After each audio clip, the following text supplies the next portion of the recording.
Facebook.com/DZRJ810AM or on YouTube, channel RJ News.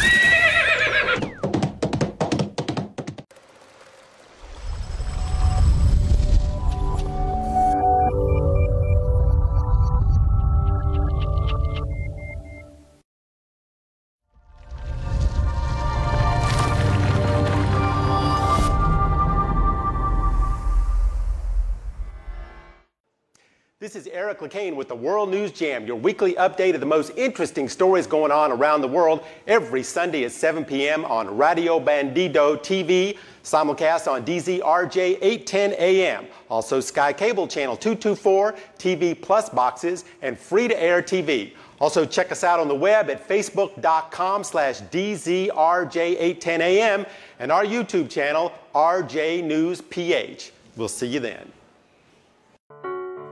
Tuturo Guro. Tuturo Guro. Radio Turo Guro. Praktikal na payo para sa gurong Pilipino. Araw-araw mula Lunes hanggang Biyernes, alas 6 hanggang alas 6:30 ng gabi. Tuturo Guro. Ako po si Mike Francisco at iniimbitahan po kayong makinig at manood sa aking programang Litrato Philippines tuwing Lunes hanggang Biyernes, 1:00 hanggang 2:00 ng hapon, dito lang sa paborito nating istasyon, Radio Bandido TV. Simulcast on DZRJ 810 AM at Sky Cable Channel 224. At syempre sa TV Plus boxes and free-to-air TV. At meron din po kaming social media account na pwede nyo bisitahin. Facebook.com/DZRJ810AM at sa aming YouTube channel, RJ News PH. Kaya tara na, mag-like at mag-subscribe para tuklasin ang mga issue na naglalarawan sa ating bansa. Dito lang sa Litrato Philippines. Yes, this is Good News Pilipinas, DZRJ 810 AM. This is Francis de Guzman, your host, and it's a sunny day. Once more, it's a sunny day, and we have a very special program today kasi grandfathers, grandparents, grandmothers day. So everybody who are grandparents, we greet them. Happy Grandparents Day. And to Richie, who is celebrating his birthday in the U.S., in Florida, happy birthday, Richie. May God bless you and keep you and give you a long and fruitful life to serve Him and give God the glory. And also to Rainer and Brian of New York, USA, happy birthday. And so we're live, and I have my special guest, Brother Albert Tamlinco of, yes, Brother Albert, can you hear me? Good morning. Yes, can you, how about me? Can you hear me clearly? Oh, yes, you're coming in good. Very good. Okay. Brother Albert. Okay. Yes, from Jesus Hi, Bishop Reigns, Jojo. Brother Albert. Yes. Yes. And Bishop Jose Jojo Gonzalez, my schoolmate, classmate in San Beda College, batch 72. Brother Jojo, kumusta ka na? Good morning, good day. Huwag mo sabihin. Kita. Oo. Huwag mo sabihin. Good. Huwag mo sasabihin class 72. Mahalata tayo niyan. Mahalata tayo mga ano. Ano yan? Class 72, doctorate. Okay lang. Kindergarten pala. Kindergarten, 72. Kindergarten. Ibig sabihin niya, we are just the late bloomer. We are just the late bloomer. Right. Yun nga sabi ni Pete Morato eh. Opo. Oo. So, Brother Albert, we mentioned earlier if we can do an a cappella, no? Kung kaya natin, I don't know kung alam din ni Brother Jojo ito, yung I think Crown. Ikaw na lang, you take the lead. Sanay tayo. Alam mo, Francis, ang nakita ko dyan, pagkakanta ka with Zoom, hindi tayo pwede mag-trio o duet. The best is solo lang. Hindi maganda ang sound system niya pag nag-trio tayo. Sasabog Magkakaroon tayo. Okay, so, okay, it's just the chorus, no, from a beautiful worship coming from the title is Victor's Crown, no? So I don't know. I hope I can give this a good one. Yeah.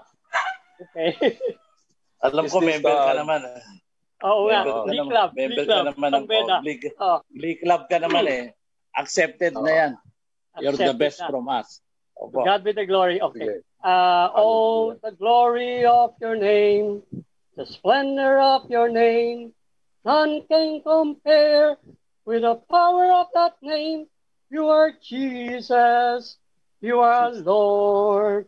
You are God. Hallelujah. Hallelujah. Hallelujah. You are Jesus. You are Ang God. Diyos natin, ang Diyos natin na buhay, mga kapatid, sa Kanya lang dapat talaga yung splendor at gloria, na pwede nating ibigay, kung ito ay nanggagaling sa puso, yung praise and worship. Sabi ng Panginoon, I am looking for people who will worship Him, who will worship Him in spirit and in truth, So we are brothers in Christ, and we worship the Lord in spirit and in truth, You are Jesus, you are Lord, you are God. To God be the glory. So, okay, mga kapatid, ang ganda ng ating topic ngayon, It's about the victorious bride, meaning the bride, the church, The victorious church of Jesus Christ, Brother Albert, a while ago, we were discussing earlier about ang dami nating Q&A, Brother Jojo, ang dami naming Q&A coming in from worldwide, And ito yung kinuha ni Brother Albert from a very strong series of Q&A that got in last week, Brother Albert, is that number 1 and 2?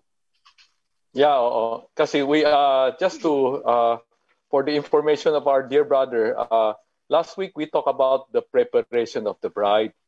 Yes. On the preparation of the bride of Christ.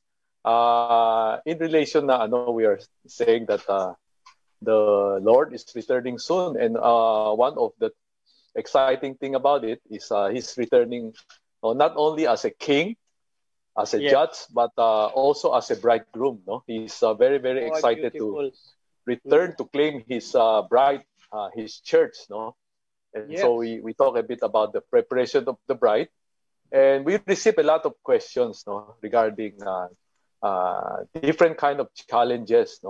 As a person try to prepare himself, there are a lot of challenges. Like how do you stay with the truth? How do you prevent yourself from being deceived?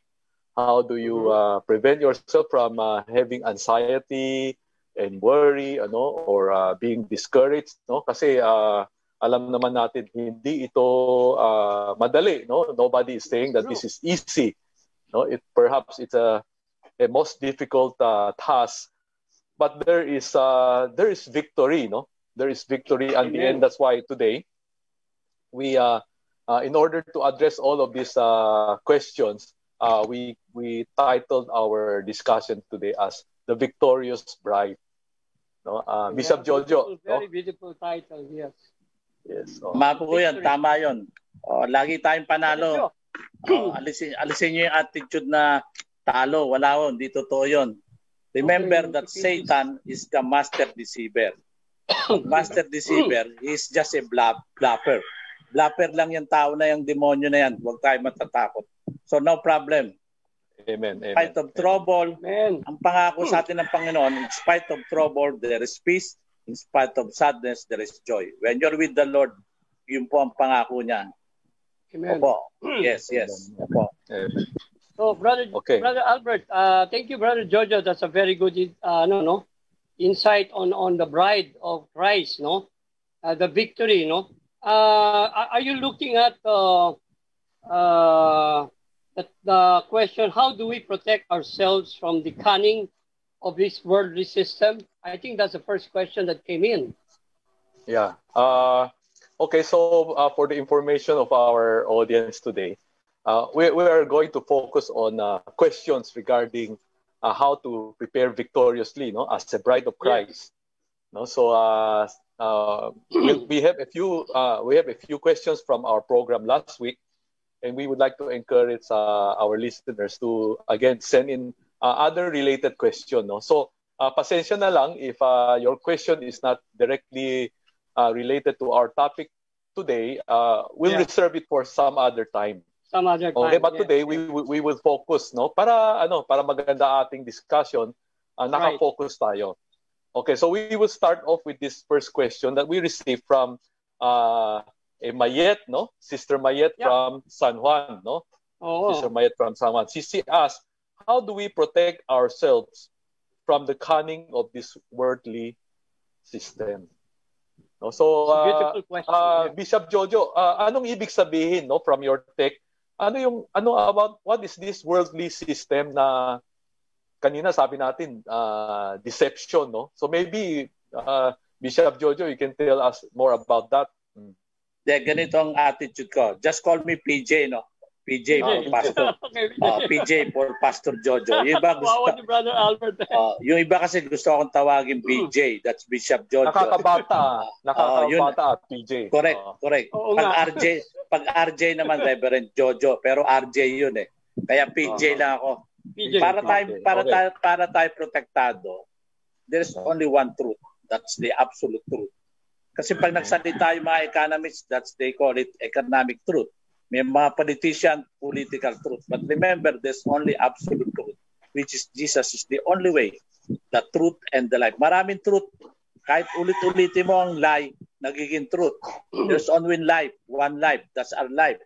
Makikita nyo, pareho tayo, Francis, we are still young. We have reached this point of our age because focus lang tayo kay Jesus. Amen. Ang maganda po dito, just focus on the Lord Jesus Christ. There's only one Holy Spirit. The Holy Spirit belongs to us. It's free for everybody. We can use it. You don't need drugs. You don't need alcohol. You don't need fame. As long as you have the Holy Spirit, we have already the peace and joy and love that was given to us. Opo, lang po. Amen. You know, as a background, no, kasi itong ating question is about the worldly system. You know, sometimes many people are saying, alam nyo, kayo mga Kristiyano, parang you're not living in reality. No, parang pag nagsalita kayo, parang nasa panaginip kayo. You talk about heaven, you talk about blessings, you talk about all these good things. But the reality, itong mundo ay ang gulo-gulo at maraming problema, no? Sabi mo, one must be holy, no? Parang with the world being like it is, paano mo ma-avoid yung kasalanan? You know, so I think that's something we want to dwell on more. No, this is about the world system. No, our dear brothers and sisters, we're not saying that the world system is not reality. No, it is a reality. We are living in reality. No, so as Christians, we also acknowledge this reality. But there is a very big difference with yung sinishare ng ating ni dear PJ, no, PJ. That there is a temporary reality and there is an eternal reality. Okay? Itong mundo, the place we are staying now and all of these things are called the temporal world. No, when we say temporal, it's going to pass. You know, it could be here. Like for example, itong reality of the pandemic. You know, it's staring at us and we are affected, no, so much. But my brothers and sisters, it's going to go away one day. Maybe next year wala na ito or hindi na siya ganun ka-significant. No? And so many things in this world. One thing definite, everything in this temporary world is going to pass away. But the reality of the Lord Jesus, no, the kingdom of God as shared to us by PJ, that is the eternal truth. No, hindi yan makbabago. Yan ang eternal na reality na hindi natin masyado pinapansin. No? And as a Christian, diyan tayo nakafocus eh. Itong eternal na reality. No, because when after everything is said and done and this temporary world passes away, no, what will remain is the eternal truth, which is the kingdom of God, which is the Lord Jesus Christ. You know, so understanding that, no, it's maintindihan natin na bilang Kristiyano hindi naman tayo bulag. No, it is our priorities. No, we know how to put priority on the eternal truth. You know, if you weigh eternity and the temporal, siguro everybody will understand mas importante itong eternity, di ba? Oo. Di ba? Oh, so the problem with us, a lot of people, is because they don't keep their eyes set on eternity. Nagiging masyado importante itong temporary, temporal world, and so one way, to answer our sister Mayet, one way to avoid having this cunning, deceitful, temporal worldly system to dominate us is to set our eyes, like what PJ said, to set our eyes always on the eternity, on eternal truth. No, it is the kingdom of God and the Lord Jesus. Now, how do we do that? All of this information, all the reality of eternity is written. No, it is revealed. No, that's why it's called a revelation in the Word of God, the Bible.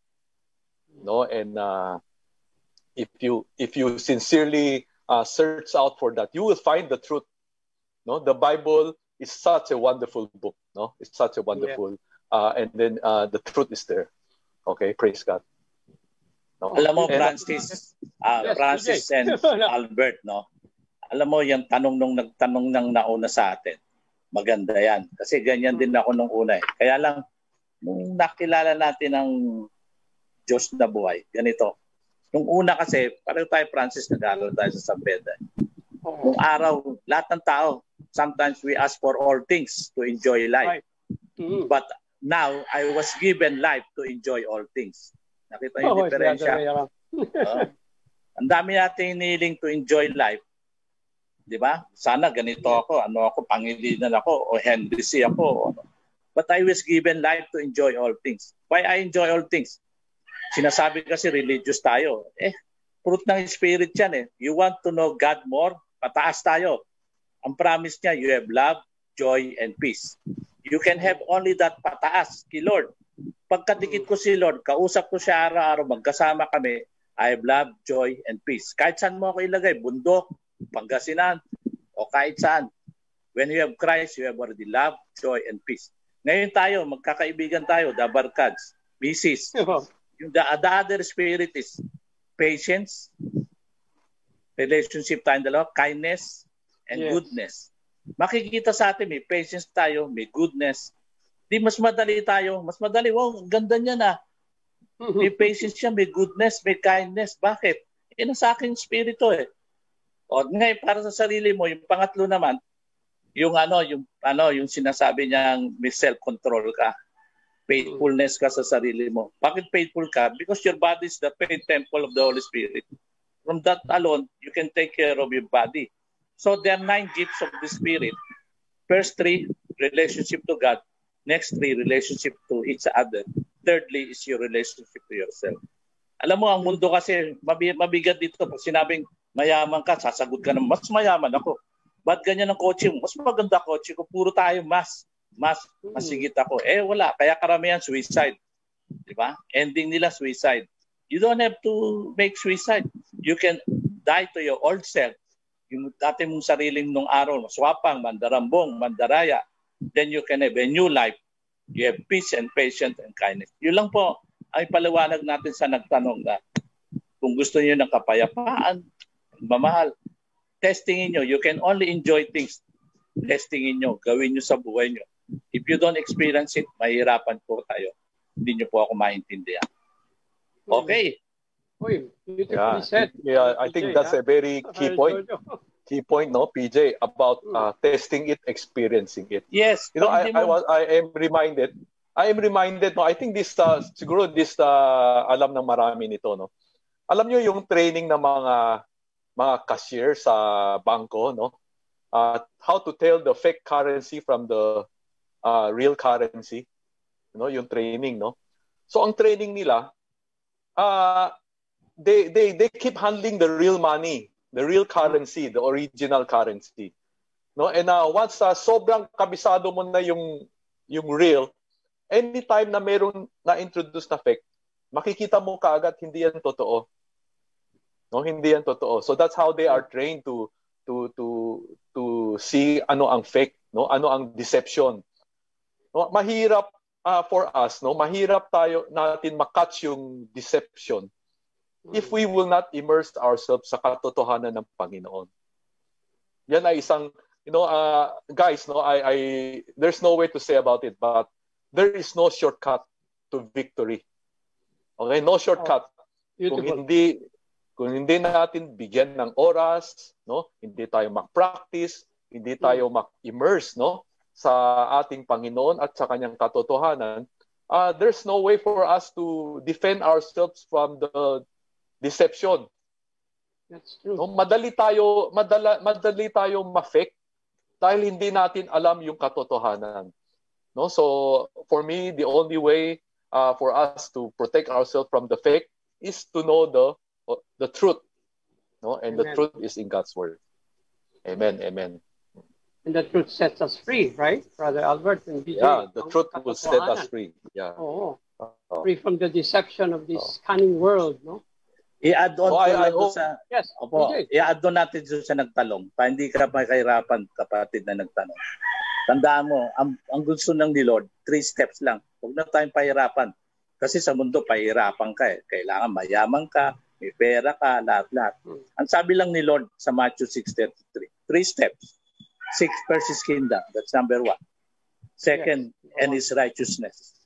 And all these things shall be added to you. Ano yung all these things? Good life, good health, good companion, it will be added unto you. Kaya lang, you have to be with Him first. Then do what is right. Righteousness ay iba yung mabait tsaka sa tama. Maraming mabait na tao sa Pilipino, maraming mababait pero mga manloloko. Kaya ka nga naloko, sobrang bait eh. Ang tama dapat, gawin natin what is right. Yun ang tinuturo ni Lord. Do what is right. You will end up right. Huwag niyo tayong sisisihin, parang wala kayo sa reality. Nasa reality kami, kaya hanggang ngayon, we can smile. Kaya member na ako ng 3H Club. Sabi ko kay Francis, happy, healthy, holy. Yung 3, makakarating ka dyan. Hallelujah. Hallelujah Club. Yes, pang-apat yun. Ang maganda dyan, sinasabi ko sa tanong, pag nagawa nyo yan, you can be happy. How to be happy? It's only by Jesus Christ. People wants to be happy. People wants to be joy. Yung mga kabataan gusto. Kaya nagda-drug sila. Pare, gusto ko mabigat eh. Wow! Basag naman pula mo. Ngayon, sira ulo mo. Sayang. Diba? You want to be happy? Go with the Lord. Ayos yan. Tested ko na yan at this age. Alam na Francis yan. Ayos ba, kapatid? Opo. I like that. Yeah. And Albert, yes. Yeah, maybe I hope we have addressed that first question. Yes. Itong question is also very interesting, no? Sabi nito ni Brother Rodel ng Ilocos Norte. Sabi niya ganun, I am struggling with fear and anxiety in this season. No? So, I think this is the feeling of many people, no? Sabi niya, how can I overcome this to be a bride of Christ? No, struggling with fear and anxiety. Okay. Again, no, for me, one of the pinaka-effective way for us to be able to face fear and anxiety is to know the promises of God. No, the promises of God in His Word. No, if you look at His Word, no, ang daming pangako ang Panginoon para sa atin, no. And we know God, no, being God, He is, number 1, He is faithful. Okay? Yeah. Siya ay tapat. No? Kung anong pinangako niya, gagawin niya, hindi siya katulad ng tao. You know, pwede magpangako ngayon habang emotional, pero maya-maya, makakalimutan na. But God is not like that. No? God is faithful from the time He put on the foundation of this world up to today. And the amazing thing, we have shared this in your program, Francis, before, no? Ang faithfulness ng God will aabot ng eternity. He is an eternal God and He will be eternally faithful. No? And but for us to understand itong faithfulness ng Panginoon, again, we can go back to the Word of God kasi ang daming promise eh. For there's promise, sabi niya, I will never leave you or forsake you till the end of this generation. Oh. So, in short, he is always there. No, there's also a wonderful promise, sabi niya, if you are in me, we will be in you. I, sabi ni Jesus, I and the Father, we will come into you. Right. No, sasamahan namin kayo, we will live in you. No, never for one moment will we be without the Lord. The problem is, most of us do not know these promises of God. Okay? And again, it goes back to the truth and the Word of God. You know, but if you know. Amen. Oh, yeah, brother. Yeah. And then another thing, no, I want to share something you know King David, no? One of the way King David always how does he comfort himself? Number one, he looks at the promises of God. And then one of the things that King David always do, he always recalled the past. Lahat na ginawa ng Panginoon sa buhay niya. And if you will look back, no, he will always be reminded how faithful God was in his life. How about you? How about me? I will tell you, no, if without the faithfulness of God, I would not be sitting here. Malamang wala na ako. No, I would not have life anymore. I would not be here, no. And I believe we are all like that, no. So if we remember, God has been faithful always sa life natin. He will be faithful into the future. Amen.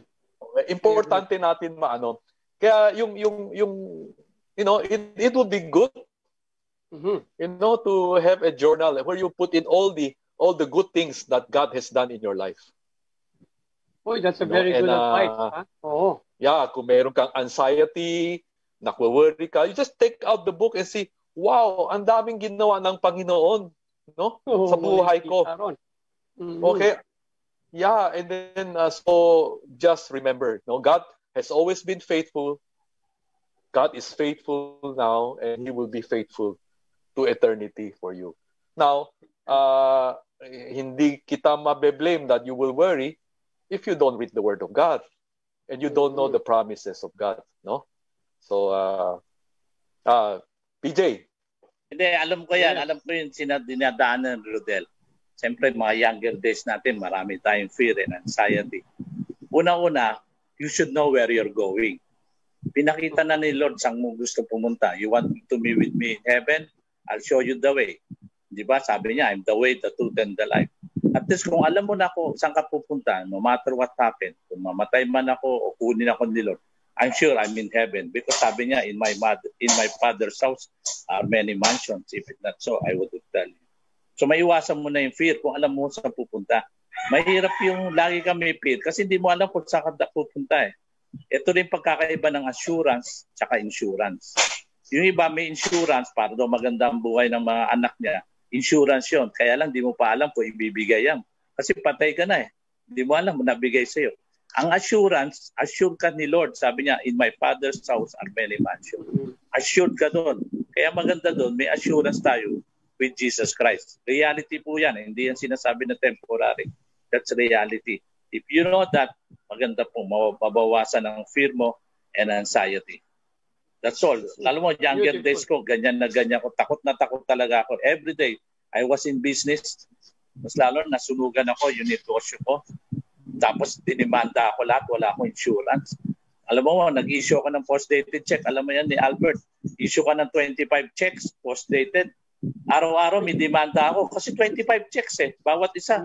Yun ang mga supplier eh. Nasunugan ako. Akala nila may insurance ako. Demanda natin si PJ, demanda. Araw-araw halos may hearing ako. But God is faithful. Sabi naman niya, I will never leave thee nor forsake thee, sabi nga ni Brother Albert. So maganda, nagbabasa ka rin ng salita ng Diyos para may assurance ka. Sinulat niya. Kasi tayo, mga magkakapatid, di mo alam. Yung iba, gumandang buhay, ikaw hindi. Pero guaranteed kay Lord. Nakita ko sa salita niya, hindi niya pababayaan ang mga anak niya. Amen? Amen. Amen, I agree. Oh, yeah. Beautifully said, Brother Jojo, PJ. And Brother Albert, while you guys were speaking, no, the Lord reminded me of His word, no? Jeremiah 29:11, no? Sabi niya, I know the plans I have for you, declares the Lord. Plans to prosper you, not to harm you. Plans Amen. to give you a hope, no? And a future. Yung pag-asa. Yung pag-asa na yan, hindi pwedeng bigay ng mundo yan eh. Alam nyo, ang pag-asa na tunay na pag-asa, the blessed hope, is only given by God Himself because He is the promise keeper. Just like Brother Albert was saying, no? When God says it, He does it. Siya lang talaga, He's a promise keeper. And so we just put our faith in Him and trust in Him, especially in this time of trouble, in this darkness of the world, because everything will pass away. You know, heaven and earth, Jesus said, will pass away, but my word will live forever. So it is Him. Ang focus natin, tama mga kapatid, ano? Yung focus natin dapat hindi mawala sa Kanya. Sa Kanya lamang.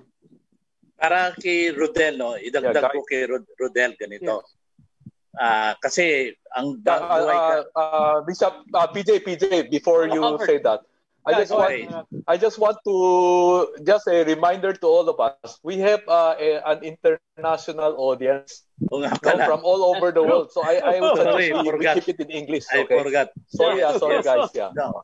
So it's okay, Rodel. Good reminder, Rodel. Our body, our life composed of spirit, soul, and body. So first of all, you have to check up your spirit. How is your spirit? Is that related to Jesus, to God? Kasi the spirit is there. As long as it's open, it's close to Christ, you have the spirit of the Lord. That's okay. The emotion, the soul, emotion, mind, and everything, that causes the fear. Nag-isip ka niyan, it's in the mind. You got, you worry. You decided to worry. But if you are related with Christ, you can just remove. It's like computer. Delete mo kaagad. You can remove fear and delete. Remove anxiety. Delete. It's hard to remove it when you are not related with God directly. That's why we should have the intimacy with God. That's why ako kasi I grew up with my mother who said no breakfast, no Bible. No Bible, no breakfast. Wow. So because of that, okay, it's a good training. Sabi nga sa atin, train up a child where he should go. When he is old, he will not depart from it. So that's a good training ground. Children pa lang tayo, we should have that. Okay. I'm not saying I'm not exempted to fear. I have that also fear. But because of the assurance of Christ, sabi niya, I can take care of the life I was given. Okay. Good. Beautiful. Reviewing, Brother Francis, reviewing the questions. So I see there are 4 questions that are related, no, and it's good that PJ is with us today. We can help address this, no. Can I read the 4 questions? I think from number 17 to number 20, no. I think all of them are related, no. Okay. Okay. Now 17 from Kenji of Japan, no? He said, what does love have to do with living? No, I mean, when we talk about bride, we talk about love. No, what does love have to do with living out our identity, no, in Christ? No, and how do we live? No, being set apart from Christ. Number 18 from Liat, no, Liat from Israel says, why does God do that? Why does God have to set us apart? Okay. And then number 19 from Hakim, no, of Dubai, he was asking, he says, is the bride of Christ a sanctified body?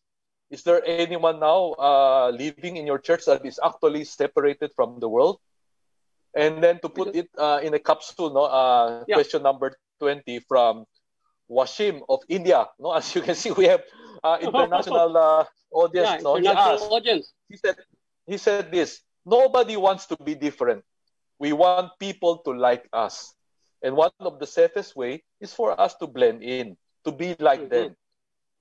So with that, so how should a bride of Christ live? No, if we try to be different, we will not be accepted. Okay? This is a question from Wasim from India. So PJ, do you want to start off with this? Okay, ganito kasi yan eh. Like I said, English. And like I said, Satan is the deceiver. when the word holy, he makes the point na we don't enjoy life when we are holy. Holy came from the word holy, buo, as a whole. Holy body, spirit, and soul. So you're holy because you have a good body. You can smile. Sabi mo, you want to smile. Do you want to see Christ in my life? You smile. Sometimes we don't smile. Even smile, it's free, but we don't smile. But smile is good, no? Because it can see your body, they can see your spirit, they can see yourself when you smile. But if you're always angry, well, how can people will like you? You're always angry. So you should always smile. That's the first step na the Lord can help us. If they want to see Jesus in us, you should be friendly, smile. Some people will ask me, no, I am not like that. So be it. Some of us, even before, we don't know how to sing. Sabi nga, like Francis, like me. But when karaoke, videoke came, everybody wants to sing. So you can practice. You can practice. Yeah. Okay. Right. Yun po. Yes. Albert, you can add on. Yeah, okay. Going back to that, no? Yes. No, number one, it's very clear if you say you want to be part of the bride of Christ, you are already identified into that. No? So yes. To put it in a perspective that we will understand better, it's like a girl who is already engaged. Okay, he's engaged to a very wonderful man. No, the man is preparing everything, the new home and everything. No, and he's away. So as an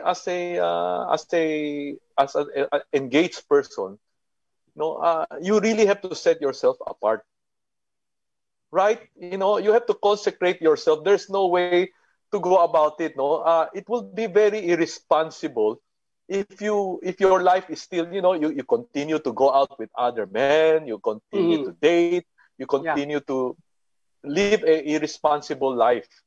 So it's by nature. No, that's why we say right from the start, we're not saying that Christian life is easy. It's difficult. It requires sacrifice. It requires discipline. You know, but I feel that the most important thing is you must realize what are you looking for? What is your expectation? You know, you're to be married, no, to this wonderful man. You know, you have a beautiful and wonderful life that is awaiting you. So, do you want to compromise that? That's the question. So, for us to, you know, I mean, totoo, no, you have this world and this is the future. You know, you need to have a very clear view of the future and to be committed to that future, right? If you're not committed to this future, then you'll never get there.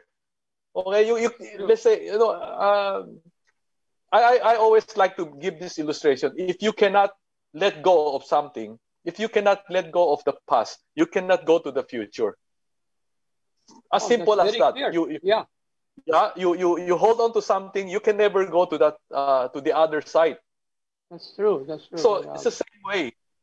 You know, I have no easy answer for you. No, you have to let go of the world in order to enter the kingdom of God. You know, trying to live in between worlds not only makes it very, very difficult, you'll get yourself into a lot of trouble. You know, one of the most important aspect of the journey of a Christian or the bride of Christ is to finally come to a point and say, I am really committed to this walk with the Lord. You know, we have to come to that very, very important decision once and for all.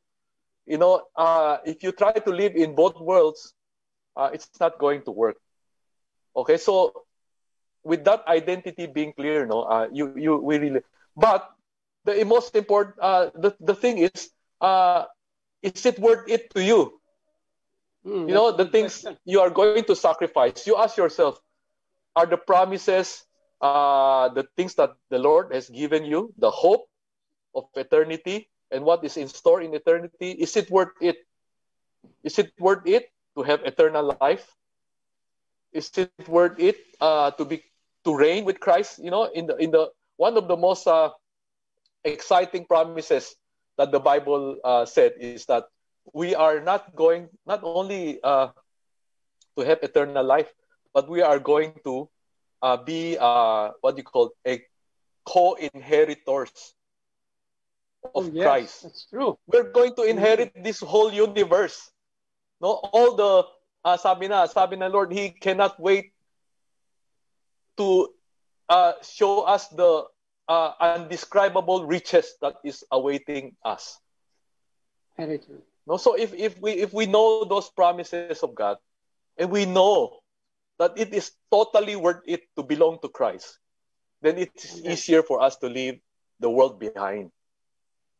But if our focus is always on the world, what do I have to give up? I have to give up this, and we don't see the future, the hope, then it's so hard to give up.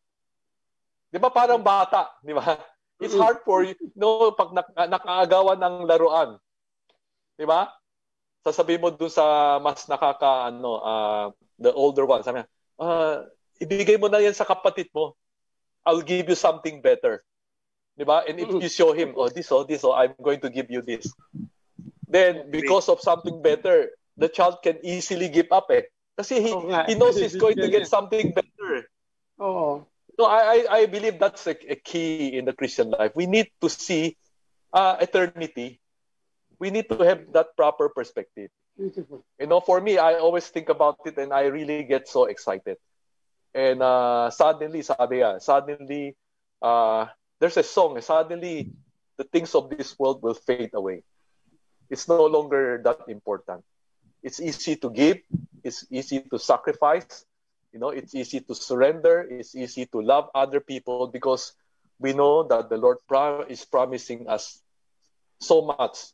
Our Lord Jesus said in John chapter 10, verse 10, the enemy came to steal, kill, destroy, and all those things. But I came to give you life and an abundant life. No, we need to see that abundant life. Kung maging clear sa atin yan, then we can live a more victorious life. Alam ko yan. It's all about perspective. Yeah. Yes. Bert, tama yan. Ganda. Yes, BJ. We don't know what's facing us. Mm-hmm. That's why, because sometimes we listen sa some whisper of the enemy, the master deceiver. Like Albert said, Christ has come that we might have life and have it more abundantly. Ano ibig sabihin niyo? To enjoy life. Kaya that's why you have so much problem sometimes, because the devil's work is to kill, to destroy, and to yung gusto niyang gawin sa atin. So again, we have assured you, because we have tested, come and taste the Lord is good. Sometimes it's hard for you to understand us because you have not experienced it. So again, it's the intimacy with the Lord. Yes. So that's it. Oh, beautifully said, BJ. In fact, while you guys were speaking, niremind ako ng Panginoon. God reminded me His word again, no eye has seen, no ear has heard, nor mind has conceived what the Lord has prepared for those who love Him. Amen. Amen. What a beautiful reminder. He reminded me a few days ago, and now I'm saying it on air, to give encouragement to all our viewers worldwide and listeners all over the Philippines and worldwide, that there is a blessed hope when we put that hope in Christ, our blessed hope. There's no other. Amen. Good. To the glory. Yes, Brother BJ, you're going to say something? That's why people are asking me, it seems you're enjoying your life in Bulinaw, in that farm. Oh. Remember, the original plan of Christ is like in Genesis. You can have everything. It's there. Everything is there. You enjoy it. Kaso may dumating isa. Come here. This is better. We have buffet here. Buffet. That's why all of us are sometimes sick, because there's so much buffet. So you eat food that is not for us. Okay. God has given us everything. He has given like Genesis, but it was we were deceived by the other group by saying people become so enriched themselves, so greedy. That's why things become so expensive. but the Lord has provided everything for us. That's it. Yeah. Beautiful. I have a question for you guys. I have a question for you guys. Okay, example, try to put yourself in the position of the bridegroom. No, you're engaged to a wonderful girl, okay? A wonderful girl that you love so much, no? Let's reminisce an example like that. And then you find out that this girl is not faithful. Okay, she did not. She went back to her old life. She continued to date other men, you know, and then you find that her life is also very unrighteous. Okay, she goes out all night, you know. She makes a habit of lying, you know, and she lives like she is not engaged to you. Okay, and of course you have talked to her about it, you know. You said, darling, we are already engaged. You know, you really have to change. No, you have to do that. After talking to her so many times, she would not change. Oh my God. Okay, she continues.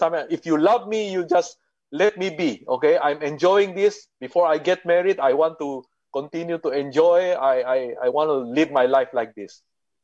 My dear brothers, what will you do, guys? Honestly, what would you do? That's a very good question, Brother Bert. Kasi alam mo yung okay, English, no? There are a lot of international listeners. When a prospective bridegroom, you know, starts searching for his future wife, the right woman for him. I believe this, no? It begins with a prayer. What happened to me with Sister Angelita, no? Because of my past life, you know, it was terrible. Alam ni Brother BJ yan, wala akong tinago sa iyo, no? Brother BJ? Approve. Brother BJ, you're there? Okay yes. po, okay. And then I requested the Lord. Sabi ko, I asked him, give me the wife I'm looking for. The one that is suited. I was looking for a woman who was godly. I had a criteria, okay? A criteria for a bride. Yung godly, faithful, you know. I mean, these are difficult things, but with God, nothing is impossible. You know, I realized the truth, you know, when he answered that prayer, because I was searching for the right woman who will be my lifetime partner until I am old. And, you know, that Amen. he's a faithful God. And he looks at the heart of man. He looks at your heart, not only your lips, of what comes out of your mouth. Because what comes out of the mouth is from the heart. It should come from the heart. And God knows it. You and I cannot hide anything from him. He knows everything, even before we say it. Even before we pray it, he already knows it. And you know, because he's faithful and true, he will do it. And he will give you the right person. So that's a very good point, no, brother, because you're saying God is looking for an eternal bride. Not a bride for the next 100 years, but for eternity. No, so if you are looking for a really beautiful, perfect, and good wife, no, much more. No, I believe God is looking for that. I mean, I will present to myself a pure, unblemished bride. Yes, perfect. Going back to my question, PJ, what would you do if the girl that is engaged to you, no, does not change and continue to be unfaithful? Continue to live a very reckless life, what would you do? But yeah, like you said, she should know your limitation also. You have to be honest, open with him, with her, or what. But one thing is, if you have decided that your decision to really get married with her, well, you have to fulfill your promise with her. So yes. Who knows? Sometimes people change when they already saw the difference. Yeah. Okay. I agree.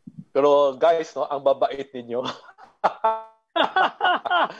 But I want to speak my heart, no. Okay, done my best, no. I have done my best and try to appeal to this person to change. We know for a reality, you know, if before your marriage, when you're married, probably it will even be worse. Okay, so while there is time, kung talagang if I see that this person will not change and she is not faithful, she is not sincere, no, I would cancel the engagement. I would cancel it. You know, the Lord is looking for the perfect, unblemished bride. You know, God is God. He is holy. No, we need to honor Him.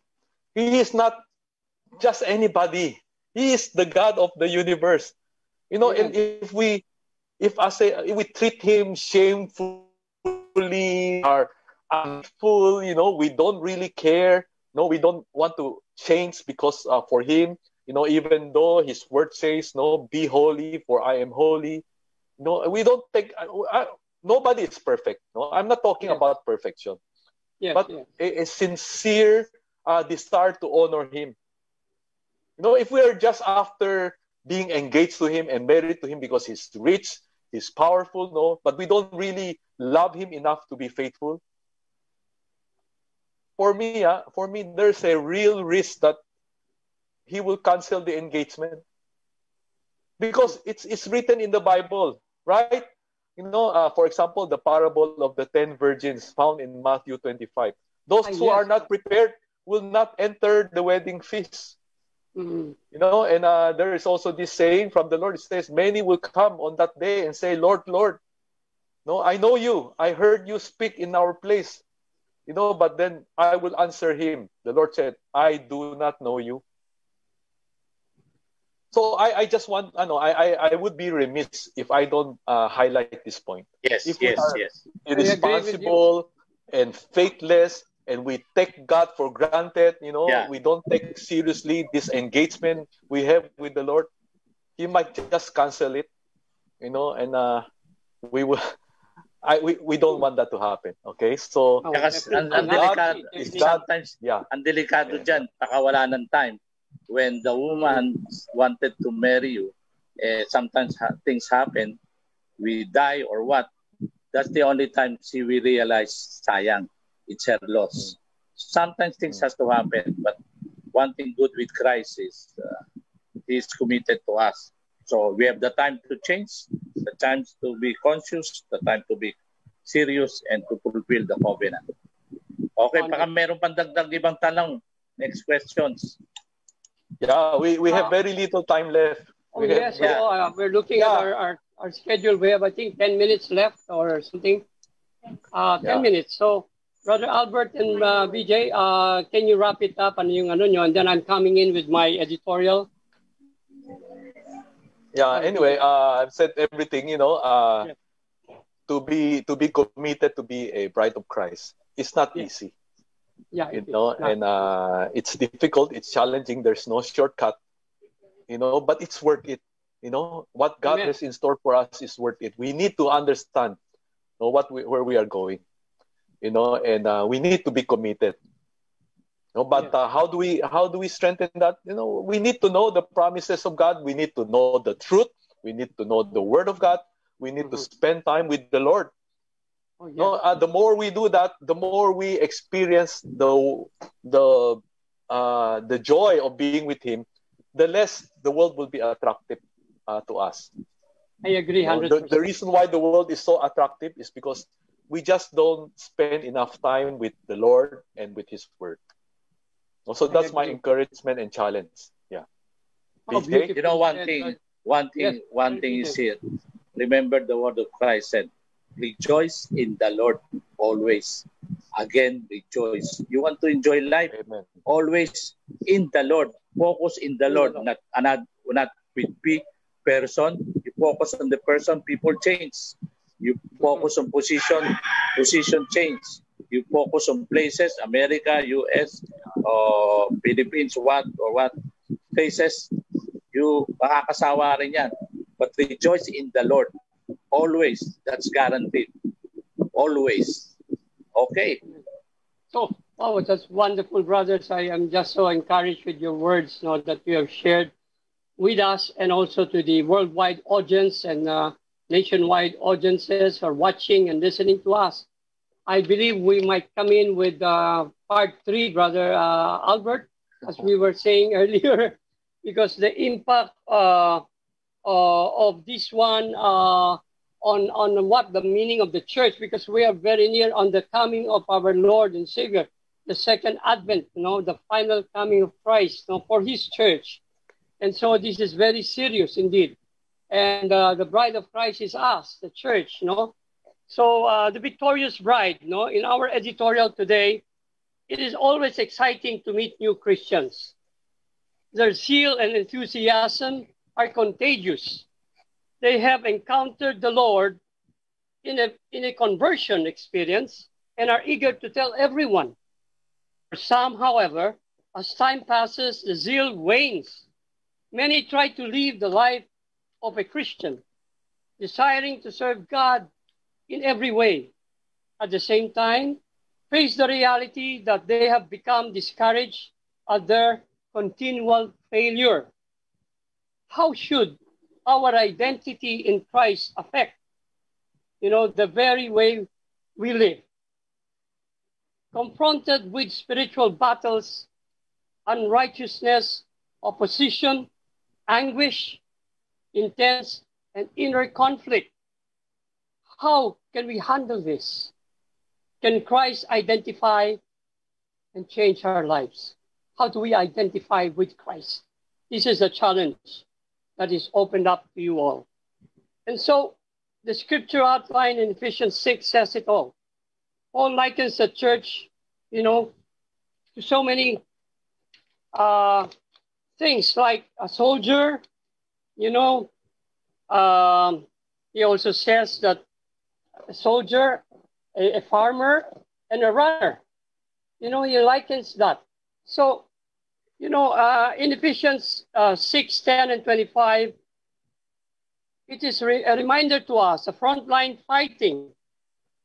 The exhortation here is, Paul issues a fourfold exhortation. Be strong, he says. Find your strength in God's mighty power. And then prepare yourself. Put on the full armor of God. This is Ephesians 6:11. And then stand firm. And then pray always for yourselves and for others. And then remember the enemy, his craftiness, his cohorts, these are reminders to us all Christians. And then the equipment that we need, the belt of truth, the body of armor of God's righteousness, the sandals of the good news, the shield of faith, the helmet of salvation, the sword of the Spirit, which is the word of God, in Ephesians 6:17. And then he reminds us to be the envoys of goodwill, the good news. Paul is sending a faithful helper in the Lord's work, called Tychicus, to encourage and inform the Ephesians concerning his welfare. And then the benediction. This is the final one from Ephesians 6:23-24. I would like to say this to everyone. May God give you peace, dear friends, and love with faith from God the Father and the Lord Jesus Christ. May God's grace be upon you, all who love our Lord Jesus Christ with an undying love. Amen. This is from Paul's benediction. Amen. In the book of Ephesians 23:24. To God be the glory. So we still have about 3 minutes more. And the final word, Brother Albert? Well, maybe just to feature something.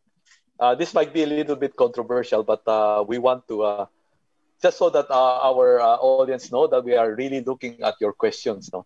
We received a lot of questions regarding church. There are many people who were hurt by churches. Yung experience nila sa church left them wanting, And but they are looking for God, no? And so they don't know where to go because siguro one way or another the church did not meet their needs, no? So I would like to suggest, PJ, in one of our future programs, we will address this question. Yes. What if church is not enough? What if church is not enough? I think this is a question in the mind of many participants. No? So I think that would be a good topic to discuss. Yeah. In the future, in one of our future programs. Opo. Beautiful. Ako lagi lang remind, I want to be known as 3 steps. Yeah. Happy, healthy, holy. Happy, healthy, holy. Second is, you start with home, then church, and the state, the government. Home is you train up a child. Gusto mo, you train a child sa home. Church is preventive, para hindi ka maging corrupt, so that you will not become a criminal. Criminal is preventive. The state has to do their duty. They have to punish us. You do bad, they have to put you in prison. So again, that doors my 3 steps. Okay? Seek first His kingdom, His righteousness, and all these things shall be added. Amen. Amen. I agree. So this is Good News Pilipinas. This is DCRJ, Radio Bandido TV. Francis Guzman, your host. We will see you again next Sunday for our 3rd part, which is a very good question that Brother Albert has said. We will tackle this. What do we do when there's the church? God be the glory. Mabuhay ang Pilipinas. Bye. The views and comments of the hosts and guests are not necessarily those of the station.